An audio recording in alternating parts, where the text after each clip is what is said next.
taking over, that's a promise, not a threat. Uppercut season off top, you stop breathing.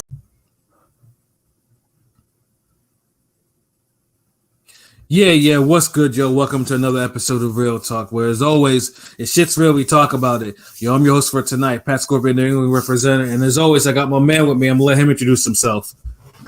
Yo, what it do, man? Jesus Shutterworth, the God, go artist, aka LB, Lauderdale Boss, you know what it is, ringgangradio.com in the building. It's Monday night boxing talk. Let's get it. Yes, sir. Ring Gang in the house forever and always. And as always, I got my other man with me. I'm gonna let him introduce himself. Hey, yo, what's good? You already know who this is. Your boy King People, Digger Box in the building. Ring Gang Radio all day. Let's go. Nobody's banned. I made me some money this weekend. So, you know, when I make some money, nobody's banned. I'm not banned. I'm in too good of a mood to hand out banners when I win me some money. Sure, especially boxing money. You bet 25, hit that on that. And that was it. It was like, what was it? It wasn't. No, you won 1,400. Round 12. That 12th round KO. Yeah, yeah. That's a fucking lick, bro. Like, you know, that's good shit, though. You know what I'm saying? That's what it is, man. You know, again, get these gambling wins, man. Also, all this is gonna do is just gonna fuel our gambling addictions, though. That's what's gonna happen. Although you've had several of these type of wins, anyways, nigga. So yeah. Yes, I have. Word up. Yo, but I got my other man with me. I'm letting him introduce himself. Hey, what's fly? It's Conscious Pilot, the West Coast Avenger, number one contender, preparing for liftoff. Ring in radio. That's where we flying. Never lying. You know what it is. Okay, remix. Yes, you know what I'm saying. Conscious Pilot, you stays elevated above the clouds. You dig? So yeah, man. You know we're coming off a very interesting weekend of boxing. You know, Top Rank again delivered an unexpected Fight of the Year candidate in the main event, though. Before we get into that, though, because like I said, you know, I was in the house, you know what I'm saying? I drove up for 4+ hours to Verona, you know, where Turning Stone Resort Casino is in there. And, you know, I was disappointed because I was going to stop, because I kept telling these motherfuckers I was to stop and give me some fucking Roy Rogers, but that rest area is getting all fucking renovated and shit. It was closed down. Everything was closed down there. So I had to drive by that area like a sucker, you know what I'm saying? Like looking at that pissed because I couldn't get no damn Roy Rogers, but that's all right though. That's right, you know. Like I said, though, at least it was during the day, you know. So like, you know, there was light in the sky and everything like that. So yeah, you know, I was in the house for that. Like I said, you know, Turnstone, I love going there, like, you know, because it's a whole vibe. Everyone, you know, you do all that shit over there, and you know, there's always something going on. It's a mall, it's a casino, it's an event center, all that shit. So yeah, no, this is my first card of the year for the whole featherweight doubleheader. But yeah, no, it was like I said, things that I saw. Number one, you know, I got to dap up Flavor Flav. You know what I'm saying? I wish I got on the phone, but I actually left my fucking phone at the media table. So it was just like, you know, and then by the time I went back to go, you know, to maybe try to get a picture, there's a whole line that, you know, everyone that wanted to meet Flavor Flav, you know what I'm saying? Flavor Flav, though, I'll say this, he's a generous celebrity, because usually because most celebs, some, you know, just don't like having that much attention on them like that, or just want to, you know, just be left alone. But Flavor Flav, though, like, motherfucker would just be sitting there chilling, and then people were just coming up to him, you know, shaking the hand, taking pictures, like doing all one actually hugged him around the knees or some shit like that. That shit was kind of crazy. So I was just like, you know, that I was like, damn, like he, you know, that, you know, that's a generous celeb too. And of course he was there because he's Nico Ali Walsh's godfather. So yeah, so I got there. His brother was there. His mom's there. Muhammad Ali's daughter was there, and I think his cousins or whatever. They were all up in there to go see it because Nico was like the second fight on the prelim. I don't know if you guys saw Nico fight the Nico fight, but yeah, like I said, though, God bless him. You know, like I said, he's trying. He might have peaked. I mean, you know, he is who he is. You know. Yeah, but he gets hit way too fucking much. No, I know. That's what I'm saying. He peaked. I mean, you know, is what it is. You know, he's peaked as a prospect. Shit, he hasn't looked good. I mean, if you watch the fight, he lost. Like, I did end up seeing that fight, and you guys were all right. I remember how we talked about it. Like, yeah, there's no way that little African dude should have beat 154 middleweight. I don't know. It was kind of crazy. Yeah, and just beat him off of hustling. Like, damn. I mean, obviously, Top Rank's not gonna get rid of him because obviously, of the Ali connection and Bob, Owen, Ali, Muhammad Ali, all grow a whole debt of gratitude and shit like that, though. And on top of that, he's just fighting as a middleweight. Middleweight is a weak division right now. So, Bob is still scheming to somehow get a WBO middleweight belt around this nigga's waist before, on some shit. You know what I mean? So, I'm pretty sure he's determined and dedicated to that, though. But, I mean, every time I see him, though, he's just getting hit way too much. Like, he has a chin, sure, but it's just like he gets hit way too goddamn much. Let me ask you a question real quick. How would he fare against Troy Isley? Troy Isley will whoop his ass.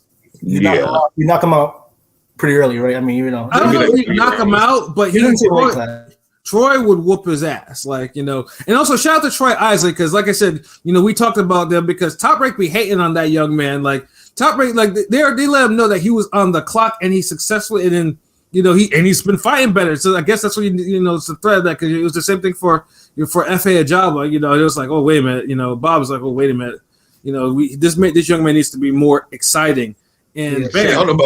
Eddie Hearn was just like that with Berlanga. Like a lot of those PBC, these niggas ain't playing no more. Like Duke Reagan, Haven Brady, there's a few like Shushu was looking down like that. But the thing with Troy Isley is he has pedigree. Like he used to box with Shakur and them, in the Olympics. Yeah, he had pedigree, but he was looking kind of mid for a minute. Like he was struggling a little bit too much. And Top Rank doesn't. Top Rank is just ruthless with prospects that be struggling a little bit too much. And then, like I said, you could tell he was on the clock because Bradley and them were all on some were disparaging dude on camera, like around TV, like it was like he's fighting, he's just trying to win. You know what I mean? Yeah. He's like what about Big Baby? I heard he was getting disparaged as well this weekend. Honestly, it's a shame too because that dude should be the next American hope, but. Yeah, honestly, if he takes one loss, that's probably gonna be it for him. If he takes one bad beating, that's probably gonna be it for him. Like, dude is mentally not there. How was the knockout for Troy Isley? How was that knockout? Like was it a crazy reaction? It was, and people were fucking with it. People were cheering because he broke dude down and then stopped him. Let's say though, Troy. I mean, he meant business. Like he had he shaved his head and everything. Like, motherfucker was out here looking like fucking Marvin Hagler and shit. He reminds me a little bit in the same sense of Sean Bradley. I mean, Sean Porter and Tim Bradley. Like he's strong physically and a good boxer. He doesn't have really power, but he's strong. You know what I mean? No, he was punching. No, dude was punching. Like he was fucking Hernandez up. He was. He's one of the better middleweight prospects we have. I mean, really. It is, but Top Rank needs to start treating him like one. Like I said, instead of trying to do something to get rid of him. But the other prospects, Floyd, Cashflow, Diaz, like dude has no type of power. Like I mean, like I said, because he threw everything at the kitchen sink at that, and he was facing a real true blue journeyman. But that journeyman was hitting him far too frequently to, it was like, wait a minute, what the fuck is this? And that journeyman was hurting him at times too. At least that's what it looked like to me. Like I said, but like I said, dude is young, so maybe his man strength hasn't kicked in yet. But he's talented, but something has to change.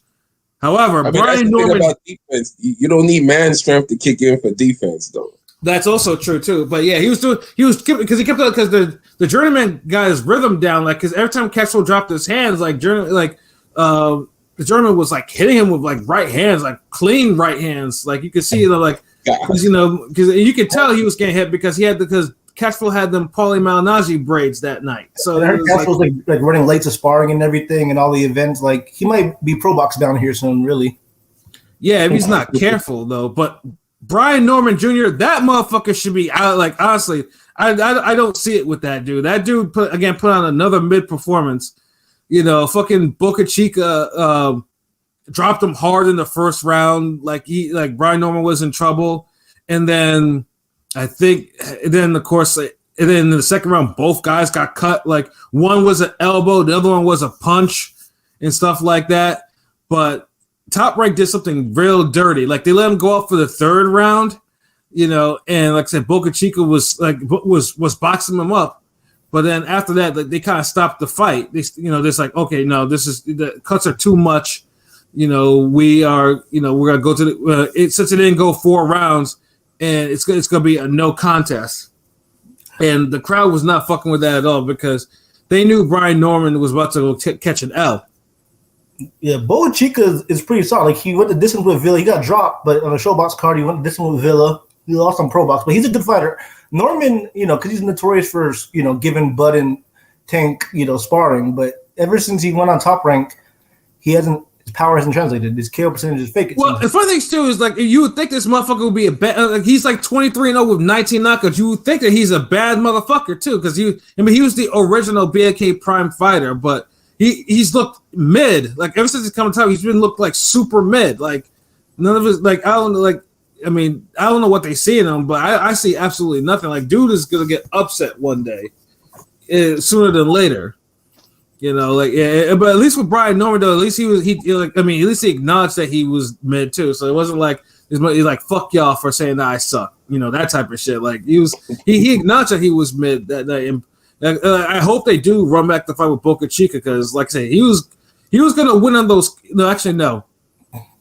There was already gonna be scorecard fuckery, from what I understand. Well, didn't that cut come from a punch? So, like, if the fight went on and the cut got bad, Norman would have won, maybe. What they. But well, no, the cut that stopped it because it was Boca Chica's cuts, because he had like 3 different cuts. That was from like the headbutt. So it was like, if they stopped it, it was going to be a no contest. It was going.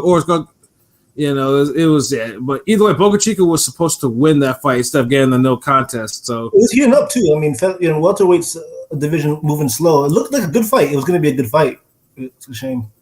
Yeah, no, but yeah, like I said, I just don't see it with that guy at all. And and Rohan Polanco, again, a good quality prospect. He put some foot to ass that night. So, like, people, there was a good sizable Dominican contingent in that audience too. I didn't realize how much, but I just not just in the crowd too, but even some of the top ranked staff. Like, there's Dominicans like everywhere. I didn't even that shit was crazy. And then let me acknowledge the comments real quick. Let's see, from Adari Pennant. Can you imagine a hybrid cross mix between Terrence Crawford and Jerome Ennis, but as a heavyweight boxer? No. It's not like that, bro. I know you won't fight. I know we need a new fight night, but nah. Yeah, as a heavyweight, like that type of connection as a heavyweight, like, you need heavyweights. These heavyweights don't have any work rate. So it's like, and the skill level just ain't there for a lot of these heavyweights, man. Like, the polish, that guys like Boots and Crawford have, like, nah, like, yeah, like those type of heavyweights kind of died out probably maybe like 15 years ago at least. That type of skill set. In the NBA, like maybe 2007, 2006, right? All our heavyweights are in the NFL and NBA. Yeah, that's. Nah, because when them niggas come here, they be trash too. So, but I'm saying, like these niggas. Nah, I'm not gonna give the fucking football, basketball excuse. It's the money, man. You know what I'm saying? Like, it's not the money, bro. Because boxers make money, and heavyweights, they look out for you more than any other division at heavyweight. Yeah, the foundation is just not good. A lot of these guys ain't really like I don't know, maybe heavyweight trainers are different right now, but these like, you're not seeing skilled heavyweights like you see all these other weight classes. Well, I think you can even say a middleweight, like a wide receiver stature. There's probably some NFL wide receivers, if they grew up boxing, I'm just saying, niggas that were just athletic and a beast, they would be a good boxer. But the money, the contracts are crazy. And, your rookie contract can make more money than you would, in boxing. So I'm just saying, like, I feel like that plays a role now these days. Boxing harder to get into. That's the thing. Yeah, it's an issue. It's also hard. You got to have a plan. You got to have a discipline to get into boxing. These niggas, if you a jock at school doing football, like, we all know, like, these niggas was getting handed opportunities, like school work, all that shit. Like, you ain't really got to do extra shit. Just go to practice. Everybody's doing the logistical shit for you. Boxing, you're going to be more hands-on with your career than you are going to be in any other sport. Right, and you have to be hands-on because if you're not hands-on, yes, because you're gonna fucking die. Yeah, Europe from 175 to heavyweight, they're kind of all the top fighters are from Eastern Europe and shit like that. You know what I'm saying? But you see how the skills, like everybody's skilled until you get to like cruiserweight, it kind of starts tapering off, but then you're like heavyweight, and it's like you get these big motherfuckers, you get the Wilders, you get these other niggas who and it's not even like the A-level fighters. I was watching Lemon Brewster versus Clifford ATN, and those motherfuckers were throwing combinations, like the high work rate combinations, shit like that. Like good form, technique, all of that. Like you don't see that now. Like you don't see like the craft in these guys. You'll see a few, they're out there, but it's really thin now. Like you'll have like a handful in every type of, like from the top 30, you'll have maybe like 2. The top 20, you'll have about 3 or 4.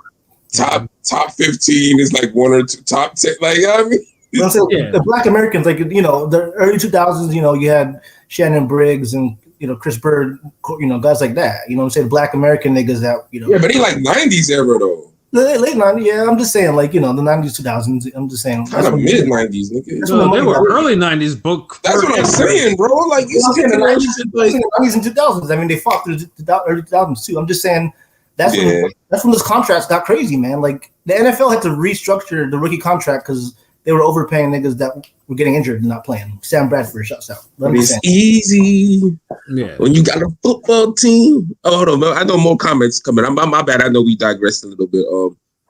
What they do, Android? Pat, good post-fight interview there. Yeah, salute. Troy Isley is improving fast. Yeah, you got to when people trying to put you on the chopping block, right?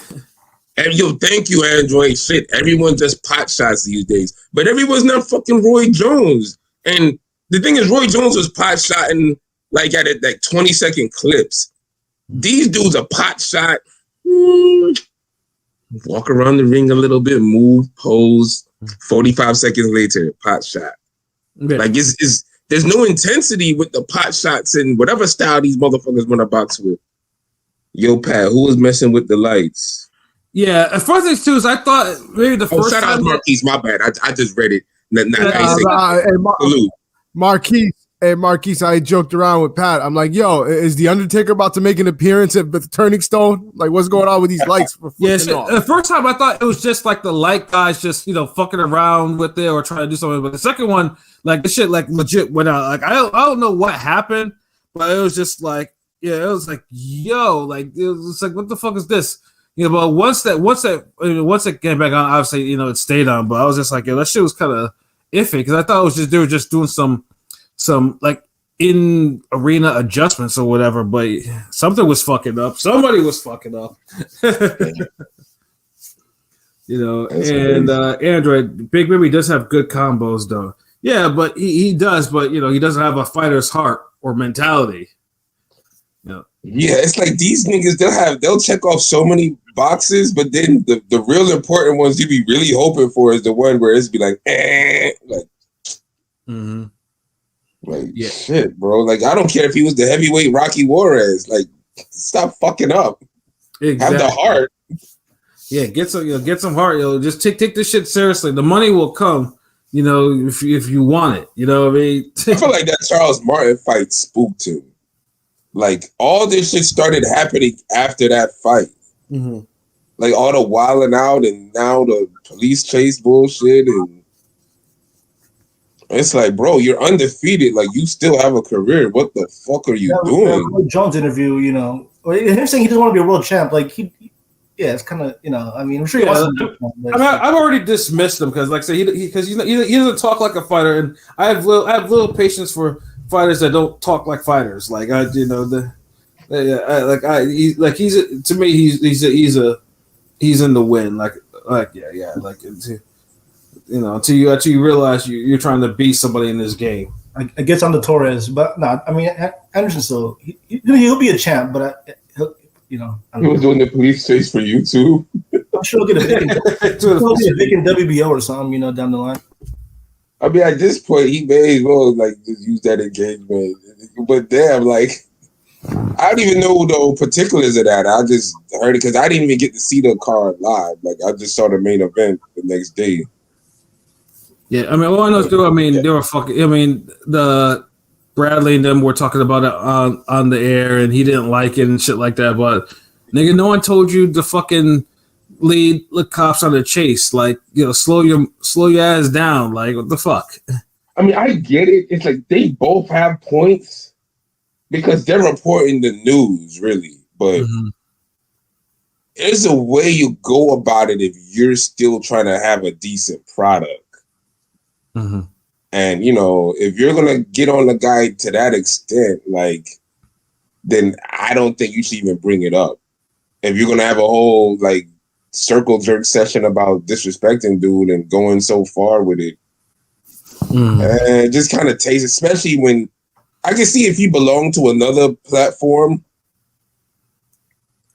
I can kind of see it a little more, but your own person that you've had headline and you made cards around, like, it's kind of too much. Regardless, like, let the niggas like us, the podcast niggas, had that. They shouldn't have brought it up at all. It was dumb of them to even bring it up. Yeah, like, I can understand it. They had the little sports ticker at the bottom of the screen, and it gets, No, I mean, they have to report it. I feel like, you know what I'm saying? I understand why he's mad, but I'm saying, like, you have to report that. But it was the way they reported it. I was just like, yeah, I thought he was going to keep saying something. My bad. Like, Kriegel likes his fucking pity fucking soliloquies and shit. You know what I'm saying? Like, drama. He loves talking about that. Teofimo Lopez and, all these struggles and everything, every single time. You know what? Honestly, he's the fucking representation of a lot of the YouTubers with boxing. Like, they don't really care about anything else, the sport itself or the skills, the technique, the history. They just care about that story, the drama. And yeah, like, they said, which is crazy. LOL, guy had a camera mounted on the trunk. What the how you know all this? Like, you was in the car, Android? You should have told them to chill. Yeah. Damn, crashing off of fucking YouTube? Really? Yeah. All I want Jerry Anderson to do is just to announce a fucking fight and stay the fuck out of trouble. Like, seriously, like. Because honestly, you don't have to do, like, I don't know. It's like people doing all these extremes to get clout when you already have a type of vehicle. No pun intended. Like, the vehicle is boxing. And all you got to do is just find ways to just be more creative with your brand, with what you do. And y'all think like y'all had to be smoking. Like, who passed the blunt to the nigga that said, yo, do a car chase? Like, cause I don't know how, like, out of all the things you could do, like, that's like you telling a chef, like, oh, you want to blow up? Hey, nigga, skydive with chili in the air. Like, what? Like, I really got to do that? Like, like, geez. But yeah, I hope it just, if you're going to go in that far, just don't report it at all to me. Like, especially it's like from the clip I seen, it seemed like they treated dude like he was Tank. Yeah. And I could expect that if they did that with him. And even it'd still be wrong, but. Well, it's called the state of boxing, so I can see that, like, yeah, but the way they talk about it, Tim Bradley got. But then state the boxing, like, leave all the extras for the podcast niggas. Like, true. All the person, like, y'all don't have the personality to be speaking on certain shit and doing it in an objective, non-biased manner. Like, y'all, like, I wouldn't even want to be fucking with them niggas if I'm Jared right now. Right. Like, y'all only put niggas on the platform to shit on them. Yeah. Y'all ain't gonna do no Lomachenko like that. Like, y'all didn't promote the Lomachenko-Haney fight like that when Lomachenko had like half of Ukraine not fucking with him. I was reading the reports and articles and shit.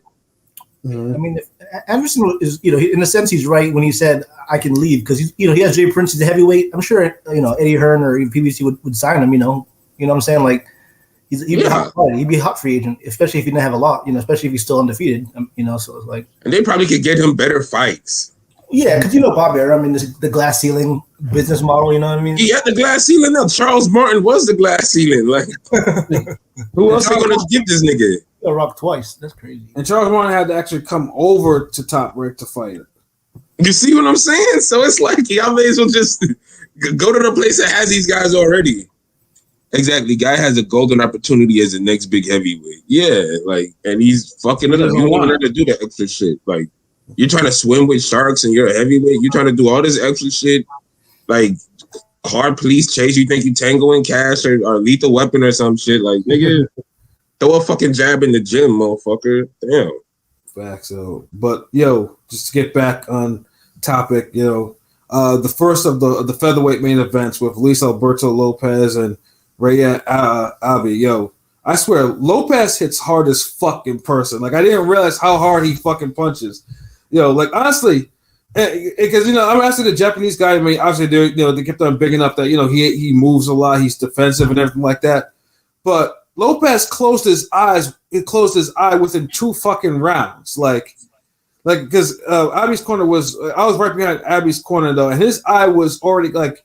I don't know how Lopez gets away with fighting the way he fights. Like, dude puts like 200% every punch he throws. He lunges. He has a weird, awkward style. I don't like it's it's hard to explain, but it works for him. You know what I'm saying? It works for him, yeah, because he's super unorthodox. Yeah, he's like he throws these weird punches. He throws the weird uppercuts. He's like, if I think he fights like Navarrete in a way, but like a smaller version of him. He got like a little bit a Mexican Hamed. Like, I mean, he lunges in like Augustus, awkward like Mayorga. I don't know, just a couple names. It's hard to compare his style, but he has an awkward style. Yeah, but it works because when dude lands punches, he's fucking these guys up. Like, and the funny thing is, I'll be like, and the doctor it was like because it was so bad, the doctor kept on going to Abe's corner like almost every fucking round and having to take like extra measures just to check to see if dude's eye was. You can see out of the eye and everything like that. It's kind of getting annoying. The crowd wasn't fucking with that at all. It's like, hey, like you. And but the thing is, like, Abe kept on taking more and more of a punishment. So it's like you gotta keep checking his eye, but you're not even taking a look to see these guys taking a lot of punishment. So finally, I think the ref had to like come in like after he kind of absorbed like a couple uppercuts or whatever. You know what I'm saying? But like Lopez. Is on a hot streak right now. Like Lopez is probably maybe a good victory or unification away from probably getting into a pound for pound list. He's close because, like I say, because I mean, with the exception of Warrington, like he's fucking these guys up like big time. Real quick, how would Shushu fare against him? Right? I mean, I think Shushu might need another step up, but how would Shushu or like Robeisy Ramirez go against Venado? I mean, who would you favor? Honestly, Robeisy Ramirez would probably. I could see him losing because Lopez is you have to fight him a certain way, like in order and Ramirez, kind of like he kind of likes to he'll throw, but he kind of likes to he kind of is not as defensively responsible as he should be. How would Shushu? He's not the best at closing out fights either. No, he's not. Yeah, he's not. And if you're a guy who could close out fights good, like you probably be better off for Lopez because Lopez kind of. Starts off at, although I didn't get to see this last recent fight, just speaking off in general with dude. Yeah, he kind of starts at a good clip. Yeah, I mean Warrington was able to because he can close out strong. So that's why we were saying Warrington might have actually won that fight, but they just gave it to him. They gave I thought we got the hometown, because it was close. It was actually pretty close in the fight. It was close, yeah. But that's the closest fight we've seen Lopez in since in a while. Yeah, like nobody could hang at Conlon. Oh my goodness, like no one can hang with dude. Would Carrington hang with them? Yeah, hell yeah. The fuck? Yeah. Well, because he hasn't had to step up yet, so I'm just saying, Yeah, I mean, I don't know if I want to do that as a step up. No, he needs one more. He needs like a Joette Gonzalez. He's kind of going 3 steps. Feed him Joette. You know what I'm saying? Feed Joette. Now Joette, okay, I give you that. That's a fight. That's a better fight. I think he'll beat the shit out of Joette. I mean, I will say this though. Lopez, though, I mean, honestly, if he keeps his belt long enough, he could probably be Monster's first opponent when he actually does go to featherweight. You know what I'm saying? I know because that was trying to make Monster turn into the all-time great, top 10. I mean, because they were definitely talking about mentioning that fight, like fighting monster. Listen, so yeah, but Lopez though, like I said, I mean, it was one sided. You know, I mean, it wasn't like Abe tried to like hit him with counters, but if he doesn't respect your power, you're not, he's not gonna keep coming at you and he's gonna keep throwing. Because Abe didn't have enough power to keep him off him and to protect his eye. So yeah, it was just like it was one sided as one sided could be though, but it was an entertaining one sided fight. So it like I say, it was ass whooping. But that main event was everything. Like Top Rank again delivered another Fight of the Year candidate. With Otabek Kholmatov and Raymond Ford, man. Like that's. I mean, they better with no PBC around right now. Shit, this their chance to get the head started for the year. Facts too. I mean, they're already up at least 4 fights. Like they have at least 4. So think about this: at the end of next January 1st or 2nd, wherever the fuck when we do the end of the year awards, if Top Rank isn't the best platform for boxing or has the best fights, it's going to be it says something then, because y'all had like a real like first 2.5 months start. Right. That's all I got to say on that though. Yeah, Kholmatov Ford is easily the leading Fight of the Year candidate so far right now. That was a crazy fight though. That was crazy. Yeah, Kholmatov though, like I'll say this too, because later on off camera, like Ray was talking about, I should have fought him differently. Like because if you seen Ray fight on the Matchroom cards, he's a boxer puncher. He doesn't go out and just slug it out. He won't do that. But he did that because Kholmatov was putting so much pressure on him. Although he kept on saying Kholmatov, he wasn't feeling Kholmatov's power like that. But yeah. No. Man, it's like, why niggas just can't be honest? Like, I've seen dude punches rattle him in that fight like 2 or 3 times. Like, bro, you can't be all balanced every time. Like, one of them, he did the whole James Toney routine into the ropes. Yeah. The other one, he did the chop buckle up. Like, like, dude, like, you took his punches better, but like, don't act like this nigga was like Corey Spinks in there with your ass. Who'd you have up? Who'd you have up in the 12? Kholmatov was winning to me. Yeah, like I had Kholmatov up by a round, but I had him up by a round. But I thought if Ford would have won, like if Ford was winning the final round, so if it went to the scores, I would have had it a draw. Yeah. But the I can see that too.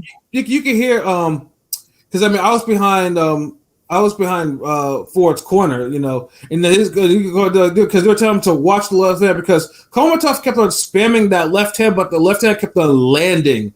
It landed clean over and over. If you landed like that, nigga, I'ma spam it too.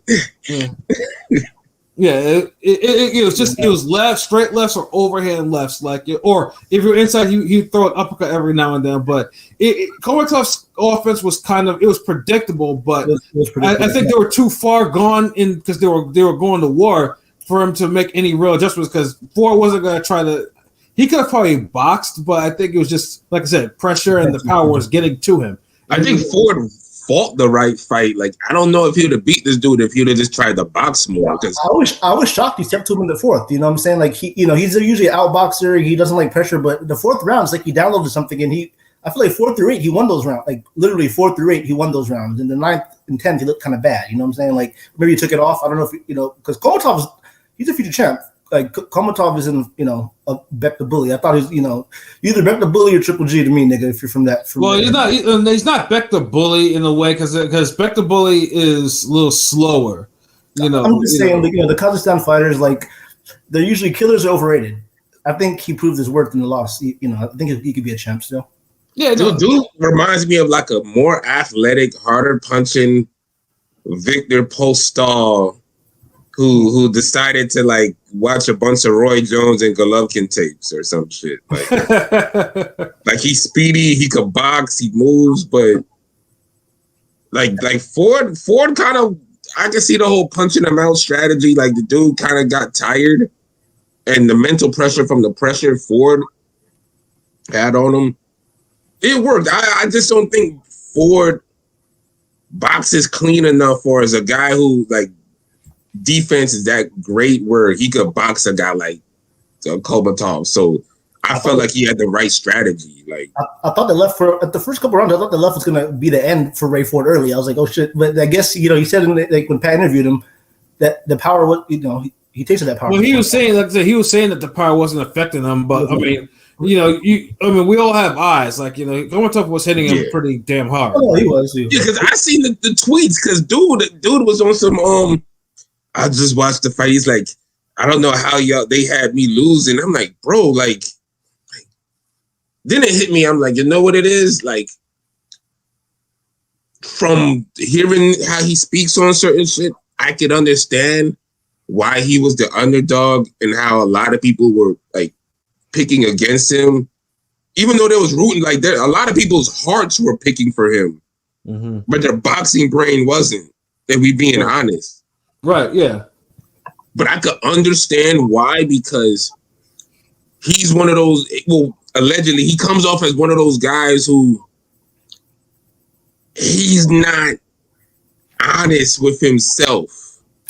And those people like that take the longest to improve or make adjustments. So I could kind of see why. And still, congratulations. I'm not shitting on dude or nothing. I could just kind of, it's like the tweets and the talks kind of make me understand. Like he plays the heel. He doesn't give a fuck, kind of. Yeah, not even give a fuck, but just the whole like how we were saying how he has his moments where he would struggle or look shaky and still be turning around, still be on point.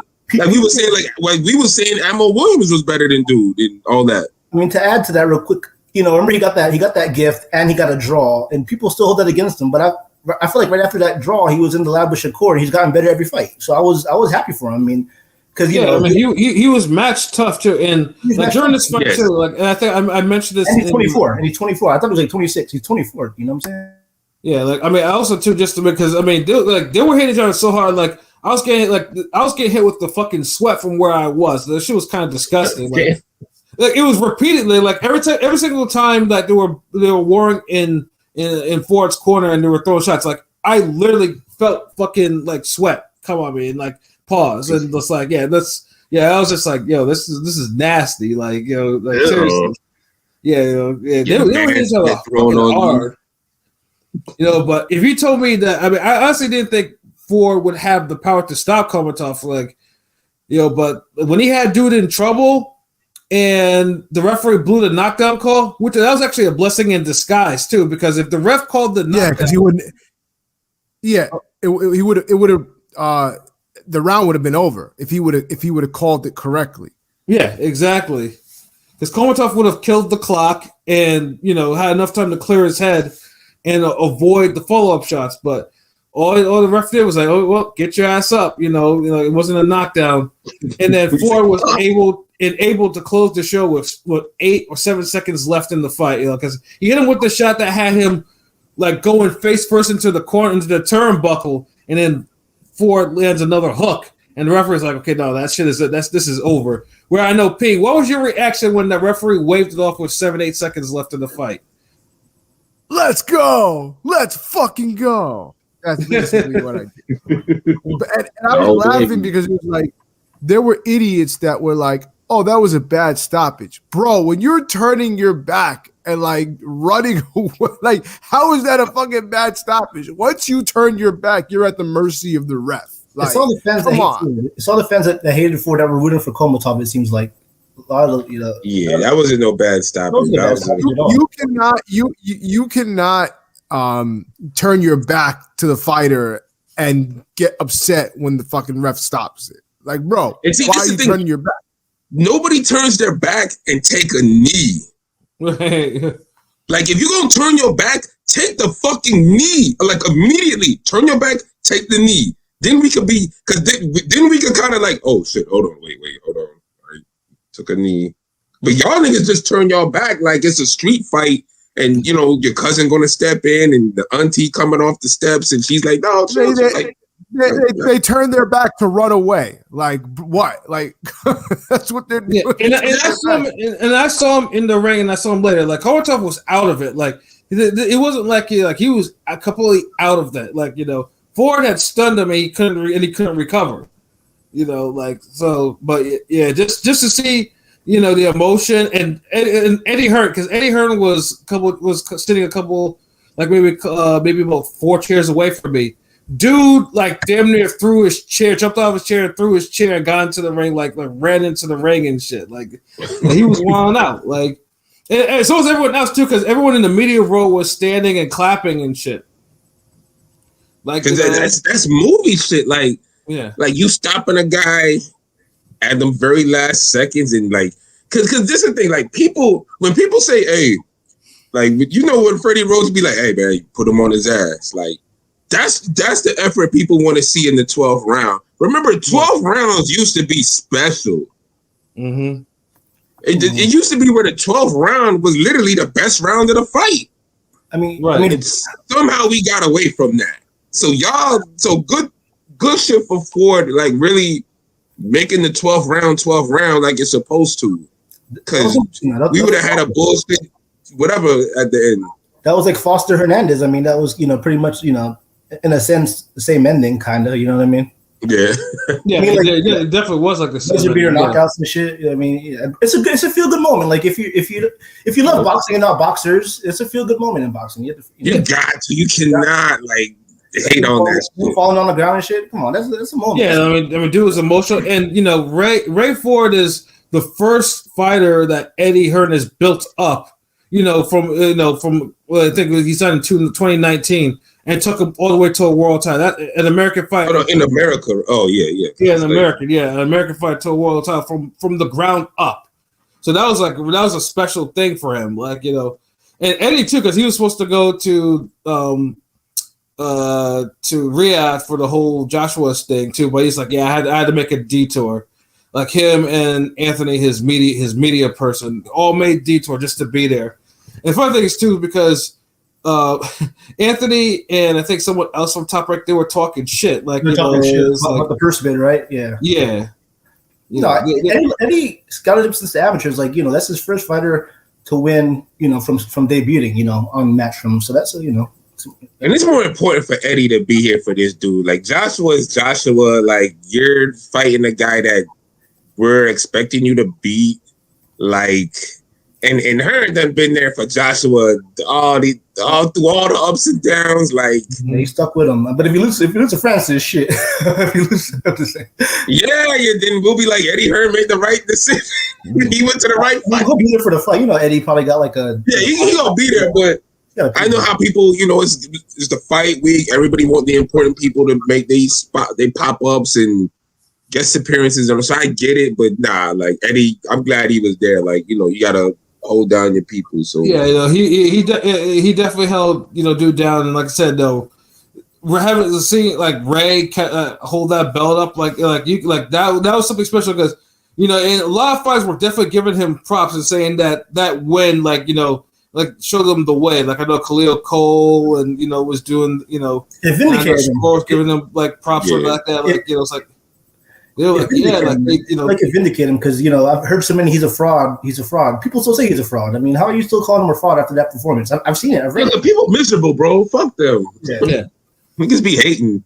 Yeah, and even after when I met him backstage and I interviewed him and shit like that, like dude was just still down to earth as anything. Like he wasn't playing the role, whatever.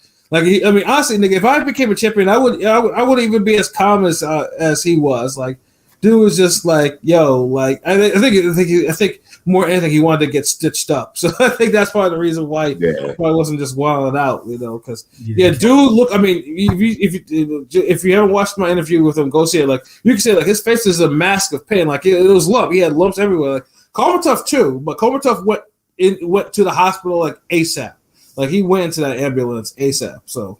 They said he tore his ACL. Like I feel like the same thing with Gamboa's Achilles. He probably had an ankle, a knee. He hurt his knee. You know what I'm saying? Or that's the thing, though. If you tear your ACL, there's no way because Kholmatov, the way that he was moving, there's no way in hell you can move like that. No way in hell. No way in hell.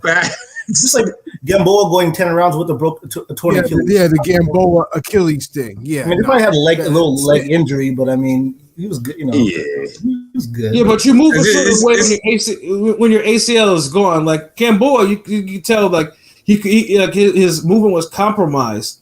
Like Kholmatov, you really could tell with Gamboa that something was wrong. You're not going to be able to come on, man. I mean, maybe it's adrenaline, but come on. If you really snap your Achilles like Kevin Durant did in the finals, there ain't no way you're going to be able to box 10 rounds with one of the best boxers. Hell no, you can't. Yeah, there's no way you can box with. I mean, because like I said, even if you can take the pain, your leg's not going to be able to take all that extra movement and shifting and shit like that. It doesn't work. That's not how. And doing shit in pain burns you out faster. People forget about that, so. I had a feeling he would gas, and I've seen Ray Ford look, sharp to 12s. So it's like I never saw Kholmatov before, but I was still impressed. I think he could be a champion.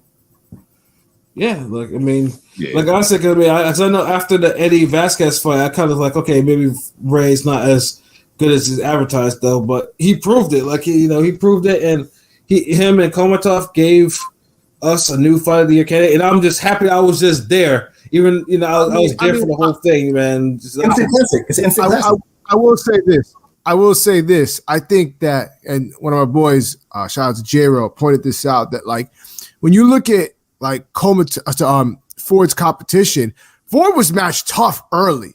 Like even I was I'm like, damn, he's not looking that good. But when you consider how early he is in his career and how tough he was matched considered, compared to other fighters, that are getting cans at his stage in his career, I'm like, you know what? He's actually done pretty well for himself, all things considered. So shout out to Ford. Like Mark Castro, still finding cans and shit.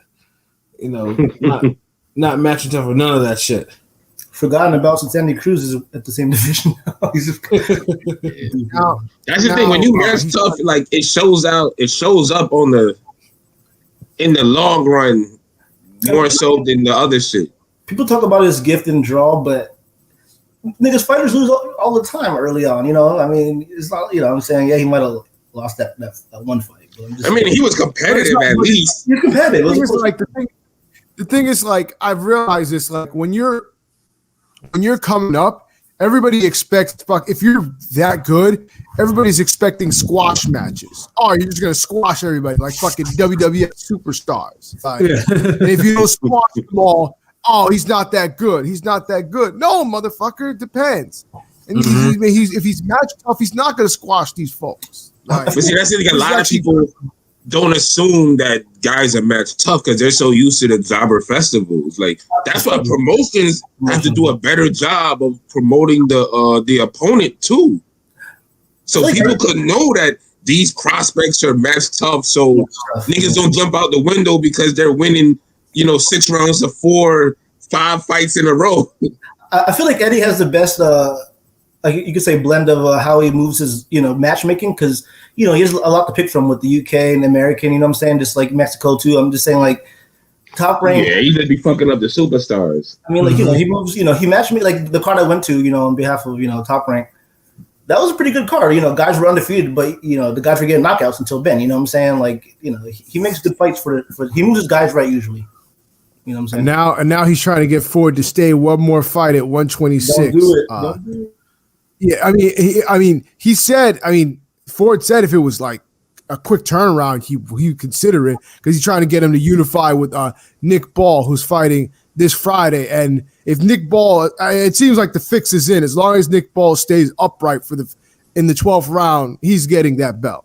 I hope they rob Vargas. I ain't gonna lie, but I think it'll be body shot central. But I'm just saying, like Vargas is so boring. Unless Vargas I don't give a fuck.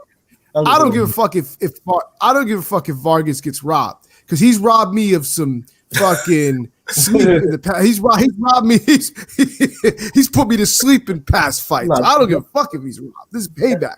That fight's intriguing. 126 is deep, man. But yeah, even I told him it's like, yo, like you should stay in the mix though. But I get it though because he had a tough weight cut. He said for this fight too. So he was like, because I was like, damn, to win it and just to vacate it.